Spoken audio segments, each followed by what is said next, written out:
Doctor ইউনূসের মামলা প্রত্যাহার হলেও তারেক রহমানের মামলা কেন প্রত্যাহার হয়নি জানতে চেয়েছেন বিএনপি চেয়ারপারসনের উপদেষ্টা আব্দুস সালাম। আর দলের ভাইস চেয়ারম্যান শামসুজ্জামান দুদু দ্রুত সংস্কার শেষ করে জনগণের নির্বাচিত সরকারের হাতে ক্ষমতা হস্তান্তরের দাবি জানান। এদিকে সিনিয়র যুগ্ম মহাসচিব রুহুল কবির রিজভী জনগণকে ভারতীয় মিডিয়ার অপপ্রচারে বিভ্রান্ত না হওয়ার আহ্বান জানান। ঢাকা ও ঢাকার বাইরে বিভিন্ন স্থানে এসব কথা বলেন তারা।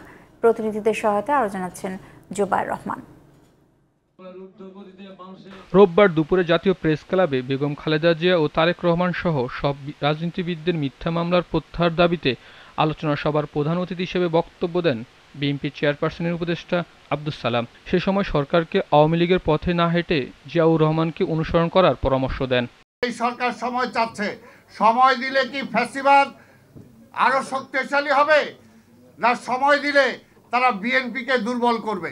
হাজার হাজার কোটি টাকা যারা লোপাট করে ব্যাংক খালি করে ফেললো, কই ধরছেন? একটারও তো ধরেন নাই। খালি বিএনপি ঠেকায়েন না। ওই আওয়ামী লীগও বিএনপি ঠেকানোর আন্দোলনে হাসিনা এক কাপড়ে দেশ ছাড়তে হয়েছে। বিএনপির সম্পর্ক জনগণের সাথে। টাঙ্গাইলে দুপুরে মজলুম জননেতা মাওলানা আব্দুল হামিদ খান ভাসানীর ৪৮তম মৃত্যুবার্ষিকী উপলক্ষে জেলা বিএনপির স্মরণ সভায় যোগ দেন কেন্দ্রীয় ভাইস চেয়ারম্যান শামসুজ্জামান দুদু। বলেন, প্রয়োজনীয় সংস্কার কাজ শেষ করে অন্তর্বর্তী সরকারকে যৌক্তিক সময়ে নির্বাচনের আয়োজন করতে হবে। নির্বাচনটা দিলে বোঝা যাবে বিএনপির জনগণের দৃঢ়তা কত, এবং এই নির্বাচনই এত সবথেকে মূল এবং একমাত্র কাজ। সংস্কার করেন, আমরা সমর্থন দিয়েছি, কিন্তু এমন সময় নেবেন না যাতে মানুষ যেন অসুস্থ না। লালমনিরহাটে শহীদ আব্দুল কাশেম মহাবিদ্যালয়ে শহীদ জিয়া স্মৃতি ফুটবল টুর্নামেন্ট খেলা দেখতে গিয়ে সিনিয়র যুগ্ম মহাসচিব রুহুল কবির রিজভী বলেন, বাংলাদেশ নিয়ে প্রতিবেশী দেশের মিডিয়াগুলো অপপ্রচার, সার্বভৌমত্বের উপর আঘাত।